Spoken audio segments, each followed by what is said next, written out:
안녕하세요. 영어 강사 윤재나입니다. 겸손의 시간이 또 돌아왔습니다.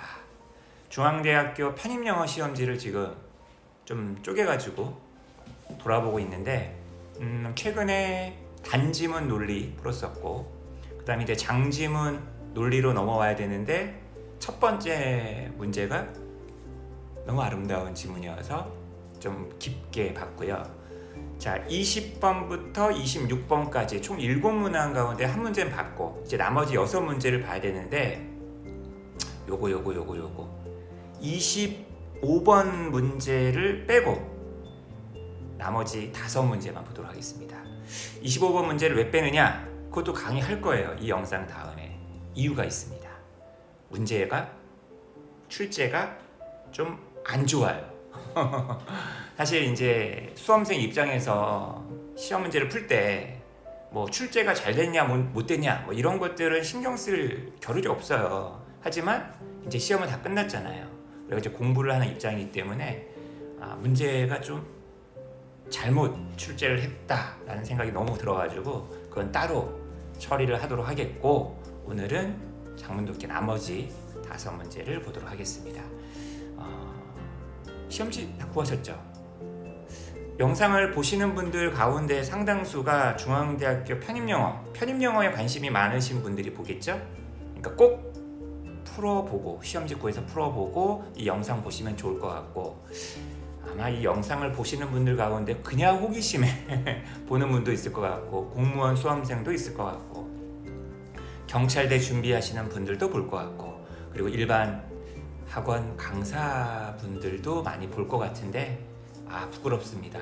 제 실력이 아주 일천한데 이렇게 해설을 하고 있으니 근데 사실 저도 중앙대 편입영어가 굉장히 어렵기 때문에 배운다라는 생각으로 공부해보는 계기가 된다라는 생각으로 이런 영상을 찍고 있는 거기 때문에 좀 잘 못하더라도 너무 날선 비판은 하지 말아주세요. 굉장히 마음이 심약한 사람입니다. 쉽게 상처받고요. 격려 좀 많이 해주시기 바라겠어요. 지난 중앙대학교 영상들 조회수가 조금 높더라고요. 좀 관심이 있는 것 같아서 제가 그런 관심을 불러일으킨다라는 점에서 제가 일조를 했다라는 점에서 스스로에게 격려도 많이 하고 있습니다. 자, 일단 이제 바로 이제 문제 한번 보도록 할게요. 영상을 조금만 키우도록 하겠습니다. 자, 20번 지문은 지난 시간에 했다고 얘기했었죠, 제가? 21번 지문. 21번 지문은 도시화 그리고 위생 뭐 이런 거와 관련된 지문인데 요즘에 충분히 나올 만한 지문인 것 같아요. 그죠? 빈칸이 2개네요. 그죠? 빈칸이 2개란 얘기는 하나만 물어보지 않다 보니까 선택지 예를 들면은 첫 번째 빈칸, 두 번째 빈칸 사이에 유사하거나 반의어가 들어갈 여지가 있어요. 그러니까 빈칸이 하나인 경우에는 4개의 선택지를 다 다르게 해야 된단 말이야. 근데 빈칸이 2개인 경우는 좀 적당히 유사한 게 좀 묶여 있을 수 있으니까 그것을 조금 출제 어떤 경향 같은 거를 좀 파악하시면 좋을 것 같고 제 개인적으로는 요 22번 지문이 참 좋다. 아주 수준급의 지문인 것 같아요. 이 지문은 제가 좀 자세하게 한번 읽어드리도록 하겠습니다. 문학에 대한 글이에요. 문학 평론도 아니고 문학의 본령에 대해서 얘기하는 글인데 굉장히 수준이 높습니다. 역시 편입영어에서만 볼 수 있는 그런 지문인 것 같아요. 그 다음 23번 방법론에 대한 얘기잖아요. 그죠?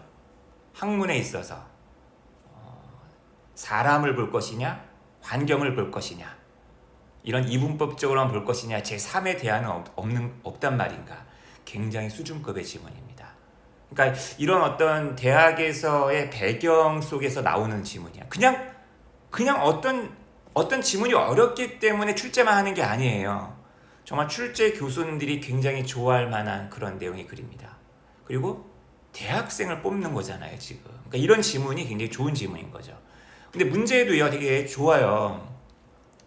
사실 이 세컨더리란 단어가 답이었는데 이게 최근 수능에서도 빈칸 한성의 답으로 나온 적이 있었고 그게 아마 그 수능 문제가 굉장히 오답률이 높아 아마 1위였던 걸로 제가 기억을 하는데 단어 하나짜리 물어보는 문제였음에도 불구하고 평가원에서 수능하고도 약간 접목이 되는 그런 문제여서 되게 반가웠습니다. 24번은 무난한 글이었어요. 관광산업에 대한 글, 스키 리조트 뭐 이런 거에 대한 글이었는데 선택지들도 무난한 편이었던 것 같습니다. 그리고 이 문제 그 25번 제가 연락에 다음 강의에서 까려고 합니다. 그리고 26번 이거는 이제 방송 언론학에서 이제 굉장히 많이 화제가 되고 있는 이론이잖아요. 아주 잘 냈어요. 아주 잘 냈습니다. 아주 좋은 질문인데 문제도 되게 잘 냈던 것 같아요. 아마 이제 이거 직접 풀어보신 분들은 좀 어려워하지 않았을까. 그러니까 선택지가 막 어렵지는 않아요. 선택지는 정말 기본적인 단어들입니다. 근데 지문이 굉장히 수준이 높았다. 이런 얘기를 한번 해볼 수 있을 것 같아요. 자, 그러면 저하고 함께 이제 문제를 한번 풀어보도록 하겠습니다. 21번부터 한번 가볼까요? 자, 지금 빈칸의 첫 번째, 지금 시험지를 여러분 보셔야 되는데 여기 지금 첫 번째 빈칸은 형용사가 들어가거든요. 지금 리빙이라는 단어를 꾸며주고 있어요. 근데 보면은 여기 앞에 더러운 거리들과 삐리리한 리빙이기 때문에 빈칸에도 부정적인 단어가 들어가야 한다는 걸 알 수 있어야겠죠. 도시화가 갑자기 된 거 아니야. 그죠? 그래서 이제 아무래도 이제 집안에 있었던 쓰레기들이 그냥 좁은 길거리로 막 옛날에 버려졌을 거 아닙니까? 당연히 대기는 당연히 그 다음에 막 뿜어져 나온 어떤 매연과 배기가스로 가득 차 있었을 테고, 그죠? 더러운 거리와 삐리리한 어떤 생활 공간이 아주 완벽한 브리딩 그라운드, 키워내는 어떤 온상이었다는 거죠. 질병에 대한. 그래서 빈칸에 들어갈 단어들을 얼른 슬쩍 봤더니만, 자, 보여드리겠습니다. 바쁘네. 제가 막 페이지를 막 옮겨가면서 하다 보니까 1번에 institutional, 뭐 제도적인 뭐 이런 단어가 들어갈 여지는 전혀 없는 거겠죠. 3번에 stingy, 인색한, 이거는 주로 사람의 어떤 경제관과 관련돼서 물어볼 때 쓰는 거라서 2번하고 4번이겠죠. 2번이 그냥 빽빽하게 뭔가가 모여있는 거 아니겠습니까? 옛날 제가 어렸을 때 살았던 그 달동네가 막 떠오르네요. 그죠? cramped, crowded. 답은 2번 아니면 4번이겠지. 결국 2번, 4번 여기 나와 있는 구동사 간의 싸움이었던 것 뿐이에요. 그죠? 당연히 그래가지고 이제 이런 거에 대해서 위생 문제가 이제 질병이 발생하다 보니까 이것을 갖다가 막는 조치가 취해졌겠죠. 그죠? 그래서 예를 들면 여기 보면 이런 게 나오잖아요. 하수, 또 하수관 이런 것들을 갖다가 바깥에 딱 공개를 해버리면 뭐 말라리아, 모기 막 이런 게 생길 테니까 그런 것도 밴 했고요. 그죠? 그 다음에 집들은 어때요? 다다다다다닥 붙어있던 것들이 이제 멀찌감치 떨어지게 되었고요. 그 다음에 이제 쓰레기 수거하는 뭐 수거 차량이라든지 이런 것들이 도입이 되었고요. 그 다음에 이제 위생 감독관 이런 사람들도 이제 생겨났겠죠. 공무원들이. 그죠? 자, 그래서 이제 여기 빈칸이 포함되어 있는 문장입니다. 1853년에 비누에 대한 세금, 비누에다 물리는 세금이 있었을 거야. 이것이 빈칸되었대요. 비누에 세금이 붙으면 비누의 가격이 올라서 사람들이 못 사죠. 당연히 더러워지겠지. 근데 비누에 대한 세금을 확 없애거나 낮춰버리면 사람들이 비누를 살 거 아닙니까? 이제 사치품이 아닌 거지. 이것은 보세요. 분사구문 아니겠습니까? 의미했다는 거죠. 가난한 사람들이 그걸 살 수가 있었고 좀 더 하이지닉, 위생적이 되었다. 그걸 갖고 씻음으로써. 그죠? 답은 그래서 2번. take off. 세금이 없어졌다. 이게 좋겠네요. 그죠? put down이라는 거는 놓았다. 아래로 놓았다기 때문에 세금이 부과되었다. 이런 식으로도 쓸 수가 있기 때문에 좋은 게 아닌 것 같아요. 벗겨낸다라는 의미의 off. 이 부사가 훨씬 더 딱 들어맞는 거죠. 그러니까 설령 take off하고 put down이란 정확한 의미를 갖다가 모른다 하더라도, 그죠? 문맥상 한번 조금만 고민을 해본다면 맞출 수 있는 문제가 아니었을까 싶습니다. 무난한 문제였어요. 근데 이제 22번 같은 지문을 딱 보면은 이게 정말 어렵구나라는 걸 이제 느낌이 오는 거죠. 이런 생각을 해봅니다. 중앙대학교 편입 합격을 하려면 어느 정도의 영어 실력이 필요한 걸까? 애초에 편입을 준비하기 전부터 영어 실력이 굉장히 뛰어난 분도 있었겠지만 그렇지 못하신 분들이 더 많을 거 아니에요. 그렇다면 어느 정도의 그러니까 실력이 문제가 아니라 실력이라는 건 시험 볼 때만 가지면 되는 거고 그 1년이라든지 6개월이라든지 아니면 1년 넘게라든지 그 시간 동안 얼마나 많은 학습을 해야만 할까, 그리고 어떤 과정을 밟아서 학습을 할 거고, 그리고 어떤 강의를 들었을 것이며 어떤 수업을 들었을 것이며 어떤 교재를 사용해서 공부를 해야만 했을까, 이런 것들을 좀 가늠해 보는데 이런 기출을 여러분들이 좀 보면서 기준을 삼아서 공부하고 챙기시고 중간중간에 점검을 하시기를 바라겠습니다. 알겠죠? 자, 22번 가보겠습니다. 자, 문학에 대한 글이에요. 뭐 소설에 대한 것도 아니고 시에 대한 것도 아니고 문학 일반에 대한 글이야. 그래서 어려운 거예요. 22번 첫 번째 가봅니다. 자세하게 드릴게요.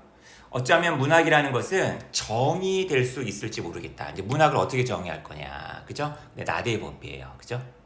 첫 번째, 그것이 픽셔널이다, 혹은 상상의 산물이냐, 이런 것에 따라서가 아니라 그것이 언어를 독특한 방식으로 사용하기 때문에 그런 점에서 언어가 정의될 것이다.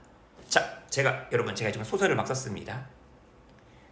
SF 먼 2600년의 어떤 그 시간적인 어떤 배경을 쓴 어떤 소설이에요. 상상의 세계이기 때문에 현실적이지 않은 거기 때문에 이게 문학이냐는 거예요. 아니라는 거잖아요, 지금. 리얼리즘은 문학 아닌가? 그러면? 그죠? 현실을 있는 그대로 약간 묘사하면서 굉장히 개연성이 높은 것들을 쓰면 그건 문학이 아닌가? 그러니까 상상이냐 허구냐 이런 걸로만 문학을 정의하는 게 아니라 오히려 뭐에 주목을 해야 된다? 사실이든 허구든 간에 어떻게 언어를 쓰느냐, 언어, 그죠? 이것이 되게 중요하다라고 지금 얘기하고 있는 글이에요.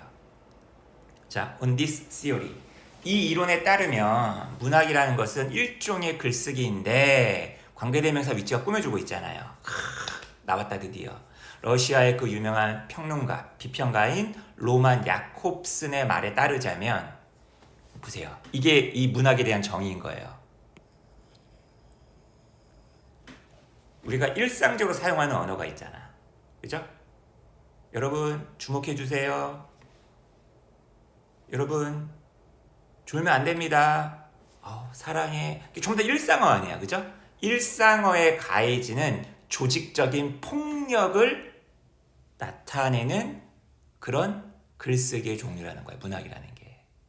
여러분 지금 폭력이란 말을 썼으니까 무슨 때리고 뭐 눈에 피멍 들고 막 코피 나고 이런 거 생각하면 안 돼요. 일상어의 어떤 규칙이나 이런 걸 위반하고 어그러뜨린다는 거예요. 사랑해. 얼마나 그 귀엽고 어떤 그 많은 그 애정을 갖다가 표현하고 있는 말인가요? 너무 문학적이지 않은가요? 너무 단순한 수준의 문학이긴 하지만 보세요. 사랑. 일상으로는 그냥 사랑해만 하면 얘기하면 되는데 사랑해. 파괴하잖아요. 지금 폭력을 가하고 있잖아요. 지금 그 언어에다가. 가장 정말 천박한 예를 든 거예요. 문학이라는 것은 일상적인 어떤 언어를 변모시키고 intensify하고 everyday speech로부터 deviate, 벗어난다, 일탈한다. 여러분 deviate from이 뭐야? 뭐뭐로도 벗어난다는 얘기인데 지금 첫 번째 빈칸 같은 경우는 부사예요, 여러분. 이 deviate from이라는 어떤 동사를 꾸며주는 부사를 갖다 쓰는 거였어. 사실 이 단어에다 빈칸을 뚫어놨으면 굉장히 문제가 좀 평이했을 것 같은데 거기다가 빈칸을 뚫어놓으면 너무 쉽게 맞출 것 같으니까 약간은 격가지인 부사를 가지고서 이제 물어봤네요. 사실 부사는 우리가 보통 글을 읽을 때 야, 부사는 필수 성분이 아니니까 뭐 빼도 해석해도 돼, 뭐 이런 얘기 많이 하잖아요. 족가는 소리인 거죠. 그죠? 부사를 왜 너무 심한 말을 했나? 상스러운 말을 써버렸네요. 그죠? 부사를 쓴 이유가 있을 거 아니야. 자기의 어떤 말을 전달하려고 지금 딱 얘기한 건데 부사를 막 생략하고 해석을 해도 된다고? 웃기는 소리 하지 말라고 하세요. 일상으로부터 벗어나는데 지금 뭐라고 그랬어 지금? 어떻게 벗어날까? 어떤 단어가 좀 어울리는 것 같아요? 본질적으로 2번에 본질적으로 일탈한다는 게 도대체 뭘까? 난 전혀 감이 안 오는데요. 로직 논리적으로 벗어난다? 이것도 좀 이상한데요. 멍청하게 어리석게 부조리하게 이것도 좀 이상하잖아. 답이 1번일 것 같지 않나요? 그냥 체계적으로 그냥 임시 방편적으로 어쩔 때는 바꾸고 어쩔 때는 일탈하지 않고 이건가? 아니지. 분명히 앞에 이렇게 얘기했잖아. 문학도 나름 폭력을 가하긴 하는데 다 생각을 갖고서 나름 계획된 어떤 법칙에 따라서 폭력을 가한다고요. 사실 솔직히 얘기하면 저 이거 문제 풀 때 여기 앞에 있는 빈칸보다는 뒤에 있는 빈칸을 보고서 더 확실하게 맞췄던 것 같아요. 여러분도 아마 이 문제를 풀 때 아마 그런 걸 느꼈을 겁니다. 자, 한번 가볼게요. 제가 아까 랑사 이런 예를 들었잖아요. 여기는 정말 고급진 예를 드네요. 이 글에서는. 자, 보세요. 만약 여러분이 나에게 접근해요. 내가 버스 정류장에 서 있는데 여러분이 저한테 딱 다가와서 랑사 이렇게 한 게 아니라 이렇게 읊조리는 거예요. 중얼거리는 거예요. Thou still unravished bride of quietness. 이거 뭐예요, 여러분? 이거는 이걸 딱 듣고서 알아차린 사람만이 그 사람과 이제 사랑에 빠질 수 있는 거네. 서로 수준이 맞는 거 아니야. 영문학과 나왔잖아요, 제가.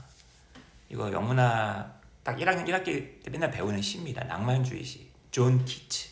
그죠?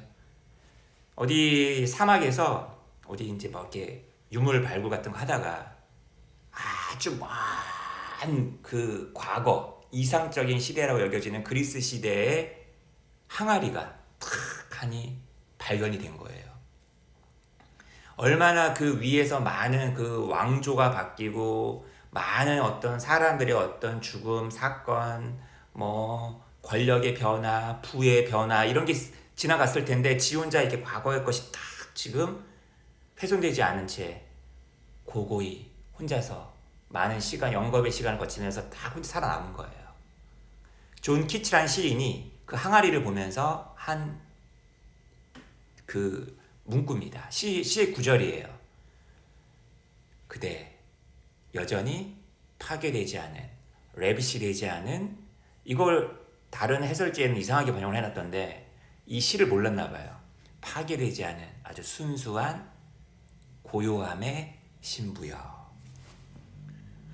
제가 여잔데 정류장에 가만히 이렇게 앉아서 멍 때리고 앉아 있는데 어떤 남자가 와가지고 Thou still unravished bride of quietness 라고 정말 일상적이지 않은 당신 너무 예쁜데요? 뻑 갑니다. 어우 왜 이렇게 조용히 앉아있나요? 당신의 외모에 반했습니다. 전화번호 뭔가요? 이렇게 전화번호 따도 모자랄 판에 이렇게 얘기를 하면 얼마나 이분은 문학적인 남자인가요? 피해야 됩니까? 그런 남자 이상한 남자니까? 그러면 나는 즉각적으로 대절이라는 걸 알아차린다는 거예요. 아 내가 지금 누구 앞에 있는 거야? 누구랑 함께 있는 거야? 문학적인 사람. 어떤 문학의 세계 속에 내가 빠지게 되는 거죠. 난 이걸 안다는 거죠. 그 텍스처, 질감, 리듬, 그리고 어떤 그 반향, 리소넌스, 공명, 그 당신의 어떤 말에, 그죠? 이것이 여러분 보세요. 그대 여전히 파괴되지 않은 결혼식장에 있는 신부, 콰이어니스, 조용함. 여러분 이건 굉장히 그 단어들에서 우리가 추출할 수 있는 어떤 의미잖아요. 근데 지금 이 말은 이런 단어들을 조합해서 탁 나한테 말한 거는 이런 단순한 의미를 넘어서는 거잖아. 그죠? 일상적인 언어가 가지고 있는 의미를 넘어서는 거잖아. 이게 문학이라는 거예요. 그죠? 바로 언어와 이 단순한 일상적인 언어, 이 그 기호, 부호, 기표와 그것이 담고 있는 의미 사이에는 차이가 발생하고 얘네 두 개가 딱 일치하면 이게 일상어인데 탁 문학은 이걸 넘어선다는 얘기죠. 기표와 기의 어떤 기호와 그것이 담고 있는 의미 이게 언어학적인 얘기거든. 시니피에 signify라는 게 이제 signify라는 게 기표고요. signified가 이제 기의예요. 그죠? 이게 언어학적인 단어란 말이야. 언어학적인 표현이란 말이야. 이것 사이에 뭐가 있는 거죠, 지금? disproportion. 일치가 안 되는 거죠. 정비례하지 않는 거잖아. 균열이 있는 거잖아. 간극이 있는 거잖아. 그죠? congeniality라는 거는 뭔가 이렇게 잘 맞는다 뭐 할 때 쓰는 congenial이라는 형용사, 아마 앞에 단지문 논리에서도 나왔었던 단어로 제가 알고 있습니다. 20번이었나? 그죠? parity.라는 건 이제 동등이라는 명사, 좀 어렵죠. 그죠? corroboration이란 말은 뭔가를 단단하게 만들어주는 거니까 뭐 확증 이런 뜻인데, 이 정도 수준이에요, 여러분. 그러니까 이런 문제들을 지금 저는 시험이 끝났으니까 굉장히 자세하게 얘기를 하고 있어요. 근데 이제 시험 현장에서는 이런 정도 수준으로 들어갈 수는 없는 거 아니야. 하지만 제가 이렇게 굳이 그럼에도 불구하고 하는 이유는 뭐죠? 평상시에 이런 식으로 고민하고 깊이 고민하고 따져봐야지만 여러분의 그릇이 이렇게 만들어지고 시험 현장에서 이 중앙대학교 문제를 담아낼 수 있는 거죠. 단기간 안에 딱딱딱 끝장낼 수 있는 거지. 그래서 이 정도까지 제가 깊게 들어가는 거라고요. 자, 이제 가보겠습니다. 그 다음 번 23번 답은 이제 알려드렸는데 선택지가 되게 좀 무난무난하네요. 그죠? 그러니까 장지문이다 보니까 단어는 오히려, 선택지는 오히려 쉽게 가는 그런 경향을 느낄 수가 있다. essential, spontaneous. 요 단어 정도만 좀 어려운데 이거는 너무 편입영어에서 어휘 문제로 많이 나온 단어이기 때문에 nonchalant, nonchalant, 태연자약한, 그죠? 그냥 초연한, 그죠? 될 대로 되라지. secondary가 뭐라고요? primary의 반대말. 1차적이는 중요한 거, secondary는 부차적이고 덜 중요한 거죠. 자, 이 글은 여러분들이 한번 이 글의 구조를 한번 보세요. 제가 늘 독해할 때 학생들한테, 수험생들한테 강조하는 바가 뭐냐면, 글은 초장의 승부가 결정낸다라는 얘기 되게 많이 한다고요. 이 글 초장에 끝내야 됩니다, 여러분. 이 글이 뭘 얘기하고 있는지 초장에 끝내보세요, 한번.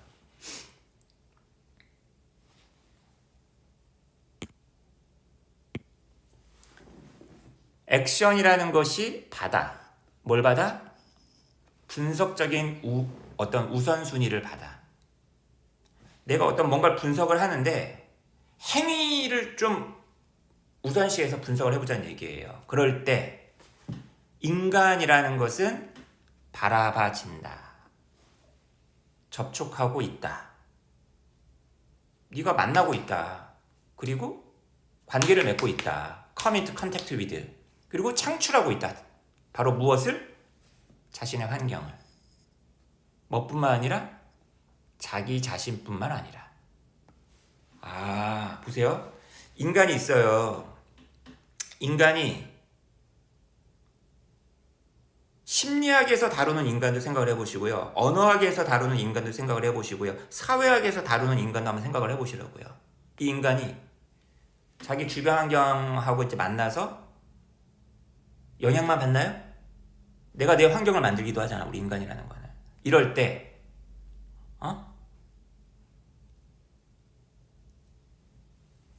자기가 관여하고 있는 그 행위들을 통해서 환경도 접촉을 하게 되는 거고 자기 자신도 새롭게 발전시키고 새롭게 창출하는 거죠. 오, 액션을 갖다가 딱 핵심에 중심에 놔뒀더니만 이런 그림이 펼쳐지네. 따라서 액션이라는 것은, 이 액션이 지금 주어입니다. 동사 어디 나와 있죠? provide죠. 그러면 중간에 뭐가 지금 삽입되어 있어요? 여기 삽입되어 있는데 얘를 왜 삽입했을 것 같아요? 보세요. 뭐 삽입된 거는 뭐 지우고 해석하라며. X 까는 소리라니까요? 왜 지워요, 여러분? 이 사람이 쓴 이유가 있을 거 아니야. 자, human beings or the environment considered in isolation. 독립적으로 고려됐구나. 여러분, 뭔가 연구를 할 때 인간을 딱 고립해서 연구해. 환경을 딱 고립해서 연구해. 이러면 제대로 된 연구가 안 나온다는 거지. 지금 이 사람은 뭐라고 얘기하는 거야? 액션을 연구하다 보면 이런 파편적이고 단편적인 어떤 분석이 안 된다는 거죠. 뭔가 연결되고 창출하고 막 이런 그림이 그려지잖아. 그래서 액션이라는 요 분석 이것이 분석 툴이 진입로, the entry point를 제공해 준다는 거예요. 그 분석에. 굉장히 액션이라는 것을 중심에 놓으니까 좋네요. 이것은 대립된다. 컨트라스트만 나왔다면 뒤에 뭐 나오죠? on이 나오나요? 아니지. with가 나오지. 이걸 찾아야죠. 이것은 뭐랑 대립된다는 거예요? 우선 첫 번째로 얘랑 대비가 되고, 이거 보이나요? on the other hand. 두 번째로는 얘랑 대비가 된다는 거야. 지금 깔려고 하는 거예요. 지금 이 글 쓴 사람은 액션을 중심에 두자. 근데 그러면 액션을 중심에 두면은 굉장히 분석하는 데 도움이 된다. 근데 얘랑 대비된다는 얘기예요. 당연히 뭐가 있습니까? 인간만을 뭐죠? 인간 가만히 서 있는 인간, 개인, 이것을 중시하는 접근법이 있겠고, 환경을 중시하는 접근법이 있겠지. 보세요. 개인을 갖다가 왜 이래? 개인을 갖다가 수동적인 어떤 리시피언트, 받는 사람, 정보를 환경으로부터 되게 수동적인 존재로 개인을 바라보는 거죠. 이렇게 생각하는 접근법과도 대비가 되는 거고, 두 번째로는 개인을 갖다가 개인의 초점을 맞추면서 환경을 되게 좀 무시하는 어떤 그런 접근법이 있을 거 아닙니까? 세컨드라 해야겠죠. 이렇게 취급하는 접근법과도 대비가 된다는 거죠. 무슨 말인지 아시겠나요? 자, 24번 가보겠습니다. 이건 되게 쉬운 지문이었어요. 자, 계속 한번, 이건 되게 빨리 한번 읽어드릴게요. 지난 세기들의 스킬 리프트는 도움이 되었다. 변모시키는 걸. 자, 여기 지금 첫 번째 빈칸에 형용사 들어가거든요. 형용사가 어떻게 들어가지? 목적어가 나와줘야 돼. 트랜스폼의 목적어 나와줘야 되는데, 형용사 두 개가 나열된 거예요. 이러한 산악 어떤 마을들. 이러한 산악 마을들. 그러면 산악 마을들은 되게 고립되어 있고 좀 못 사는 동네였겠지. 근데 스키 리프트가 생겨가지고 스키 리조트가 되면서 활성화됐다는 얘기를 하려고 하는 거 아닙니까? 여기는 굉장히 부정적인 단어가 들어가 줘야 돼요. 자, 근데 문제는 뭐예요? 최근처럼 예를 들면은 갑자기 막 코로나 때문에 스키 리조트가 막 운영을 안 해버려. 그러면 그 스키 리조트 경제에 의존하고 있던 산악지대 마을들이 완전히 경기 침체가 돼버릴 거 아닙니까? 보세요. 이제 그들의 경제적인 의존, 업스케일 스포츠에 대한 업이 스케일적으로 위에 있는, 다시 말하면 이제 스키는 약간 좀 돈이 좀 들잖아요. 그죠? 동네에서 썰매 타는 거랑 좀 다르잖아. 그치?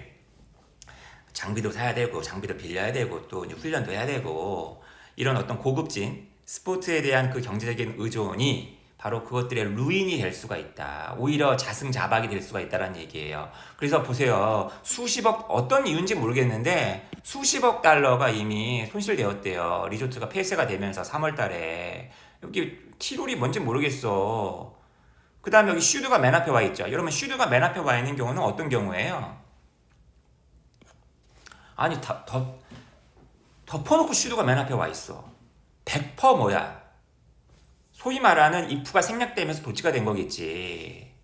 그죠? 만약 티롤이라는 어떤 지방이 있는 것 같아. 오스트리아라는 나라에, 그죠? 오스트리아가 이제 그 스키 강국이니까 티롤이 그 스키 리조트들이 되게 많은 곳이었나 보지. 우리나라로 치면 강원도 같은 곳인가 보지. 티롤의 어떤 전체 스키 시즌이 빈칸한다면, 이거 동사자리잖아요. 지금 두 번째 빈칸은. 그죠? 그러면 오스트리아의 GDP의 어떤 3%만큼이나가 당연히 손실을 입겠죠. 그죠? 그래서 could be wiped out 될 수가 있을 것이다. 그래서 빈칸에는 여기 이거예요. 2번이 답이었어요. 아까 산악촌들은 되게 가난한 곳이었을 테고 굉장히 이제 경제가 흔들리는 거겠죠. 그죠? 선생님 1번은 안 되나요? 첫 번째 빈칸에 언트라드, 사람들의 발길이 닿지 않은, 언트라드란 단어가 이 단어, 트레드란 단어의 과거형이잖아요. 그래서 언트라드가 과거분사로서 사람들의 발길이 닿지 않은, 저것도 나쁘진 않은데 두 번째 빈칸이 썰지, 치솟는 거 아니야? 이거는 이제 말이 안 되는 거겠죠. 그죠? 3번에 뭐 원시적인, 아니 산악지대가 전부 다 원시적인가, 고풍스러운 앤틱트, 이것도 말이 안 되는 거고, 그죠? 전체적으로 장지문의 경우에는 단어가 되게 쉽네. 그죠? 25번 다음 강의에서 연락이 제가 비판하겠습니다. 자, 그 다음 26번으로 넘어갈게요. 여기도 빈칸이 2개네요. 아우 진짜 빈칸 하나만 주면은 문제가 쉬울 것 같으니까 이렇게 된 거예요. 그죠? 자, 가봅니다. 여러분 혹시 아젠다 세팅이란 말 들어봤나요? 아젠다 설정, 의제 설정. 언론의 어떤 역할 중에 하나잖아. 좀 가까운 과거 말고 좀 조금 그나마 좀 먼 과거 얘기를 하자면 우리는 누가 뭐래도 그러니까 그것을 옳다 그르다를 다 떠나서 박근혜 정권이 이제 무너졌을 때 박근혜 대통령이 탄핵이 됐을 때 뭐 때문에 탄핵이 됐나요? 부패. 그죠? 부패였죠. 그때 뭐니 해도 언론의 역할, 특히 뭐 JTBC의 역할이 컸다라는 얘기 되게 많이 하잖아요. 그죠? 사람들의 어떤 사람들이 가질 수 있는 여러 가지 관심사가 되게 많을 텐데, 그죠? 의제를 딱 설정한 거죠. 그죠? 이건 부패했다. 뭐가 문제가 있다. 이거는 공화국의 원리에, 헌법적 원리에 위반되는 것이다. 그죠? 아젠다 세팅이라는 어떤 텀은 만들어졌는데 맥컴스라는 사람과 쇼라는 사람들에 의해서 만들어졌대요. 그들의 연구, 미디어 보도, 그 다음에 투표자들의 어떤 태도. 그 두 사람은, 여기 돼 있는 두 사람입니다. 나중에 보면 알겠지만 이 맥케일이라는 사람은 위에 있는 두 사람과 다른 사람이에요. 어쨌거나 이 두 사람은 대체를 알아냈대요. 야, 미디어가 엄청난 영향력을 행사하는구나. 투표자들의 어떤 판단, 뭐에 대한 판단이에요? 이것에 대한 판단. 이게 아젠다겠지. 어떤 선거운동의 셀리언트한 두드러진 어떤 이슈인 것에 대해서 무엇이 셀리언트 이슈이냐. 지금 곧 있으면 대통령 선거인데 도대체 뭐가 셀리언트 이슈이냐. 당연히 언론이 집중을 하겠죠. 뭐 배우자의 문제라든지 아니면 뭐 적폐청산의 문제라든지 경제를 잘하느냐, 뭐 이런 코로나 사태에 어떻게 잘 대응할 수 있느냐, 행정가로서의 수완이 있느냐 없느냐, 이 시대의 가치랑 가장 잘 맞는 사람이 누구냐, 뭐 이런 거 두드러진 이슈를 갖다가 언론에서 아젠다를 세팅하겠죠. 자, 이 연구 그리고 이런 비슷한 연구의 어떤 토대 위에서 대절이라는 것이 주장이 되고 있다. 지금 이 아젠다 세팅 이론에 대해서 지금 계속 얘기하고 있는 겁니다. 그래, 미디어가 우리에게 무엇을 생각해야 될지 아젠다를 갖다가 말하지 못할 수도 있어. 하지만 어쨌거나 이 미디어라는 것은 우리가 무엇에 대해서 생각을 하고 있는지에 대해서 영향을 미칠 수는 있다는 거야. 딱 이거 생각해 저거 생각해 라고는 얘기 못하더라도 어쨌거나 계속 같은 얘기를 하고 있는 거예요. 그죠? 자, 근데 여기서 반전이 일어납니다. 법부터. 근데 이런 아젠다 세팅, 미디어의 역할에 대해서 미디어가 정말 아젠다 세팅하는 거 맞아? 이렇게 까고 있는 언론학자들이 있다라는 거지. 아젠다 세팅이라는 것은 그 이후에 보세요. 무시됐다는 거야. be dismissed as 뭐뭐라고 묵살되다, 깎아내려지다. 야, 기껏해야 진부한, 핵릿, 클리셰, 반진실이라는 거는 거의 진실이 아니라는 거죠. 이거라고 무시가 됐다는 거예요. 그 아젠다 세팅이 그거 아니야. 그럼 근거가 나와야 될 거 아니야. 보세요. 딱 근거가 나오잖아요. 이러이러한 근거 위에서. 야, 그 아젠다 세팅 이런 말이지? 그거는 야, 멀티플한 아젠다의 존재를 고려하고 있지 않잖아. 그죠? 누구에 의한? 미디어 어떤 오거니제이션들과 투표자들 둘 모두에 의한. 야, 가만히 봤더니만 미디어가 하나만 얘기하고 뭐 하나만 집중시키는 게 아니라 이것도 얘기하고 저것도 얘기하고 저것도 얘기하고, 그다음 미디어도 여러 가지 미디어가 있고 우리 사람들도 관심사가 다 이렇게 많은데 멀티플한데 뭘 언론이 아젠다를 세팅한다 그러냐? 빈칸에 뭐 들어가는지 알겠죠? 멀티플한 아젠다의 존재를 갖다가 얘네가 고려를 하고 있지 않다는 거예요. 뭘 승인합니까? 뭘 산산 쪼갭니까? 뭘 강조합니까? 딱 여기만 읽어봐도 다 다음 플레이가 느낌이 확 와야지. 경시하다 아닙니까? 이제 확인하면 돼요. 갑자기 맥켈 나와가지고 아까 그 맥콤이라는 사람하고 헷갈리면 안 돼요. 이 맥켈이 누구겠어요? 그 아젠다 세팅 이론을 갖다 비판하는 사람이겠지. 그러면 이 맥퀘리라는 사람도 지금 읽었던 요 문장에 대해서 부연 설명하는 어떤 맥락에서 이게 나온 거겠죠. 맥퀘리라는 사람이 뭐라고 얘기합니까? 아젠다 세팅 모델에서의 어떤 흐름의 방향이 역전될 수도 있다. 이 말은 무슨 말이야? 이렇게만 가는 게 아니라는 거지. 이렇게 가는 것도 있을 수 있으니까 아젠다 세팅 이론은 잘못됐다는 얘기죠. 가능성을 갖다가 제기하더라는 거야. 어떤 가능성? 아젠다를 설정하기보다는 그 반대가 나와겠죠? 야, 미디어는 투표자들의 태도를 그냥 반영할 뿐이야. 야, JTBC가 이렇게 얘기해서 사람들이 이렇게 생각하는 것 같아? 아니야. 사람들이 바보 멍청이야? 사람들이 이렇게 생각하니까 JTBC가 그렇게 방송하는 거지. 지금 그 얘기예요, 지금. 결과론적으로 보니까 JTBC가 우리를 갖다가 세뇌시키고 우리를 아젠다 세팅한 것 같아 보이지? 아니라는 얘기예요. 그 얘기에 있어서 그가 누군데? 맥퀘리예요. 아젠다 세팅이라는 것은 삐리리한 아이디어로 남아있다는 얘기는 틀렸다. 확실하게 맞다라고 얘기할 수 없다. 뭐 이런 얘기잖아요. 이거 언프루븐이죠. 입증이 안 된다는 거지. 뭘 날조가 돼. 뭘 강화해. 이거 또 나왔네. 개연성이 뭐가 있어. 아유 잠깐만. 이렇게 공부하면 중앙대 합격할 수 있는 거 맞죠? 현장에서도 이 정도로 이해하면서 풀면 후회는 없겠죠? 여러분들의 중앙대학교 편입 영어 공부에 조금이라도 도움이 되었기를 바랍니다. 여러분 좋아요, 구독 부탁드려봅니다. 저는 다음 이제 본격적인 독해로 나가야겠네요. 독해는 어떤 질문들이 있을지 정말 기대가 되네요. 정말 기대되나요? 여기 나와 있는 게 장지문이라고요? 그러면 뒤에 나와 있는 건 장지문일까요? 자, 굉장히 긴 지문들이 기다리고 있습니다. 자, 이제 계속 저희들의 영상은 계속됩니다.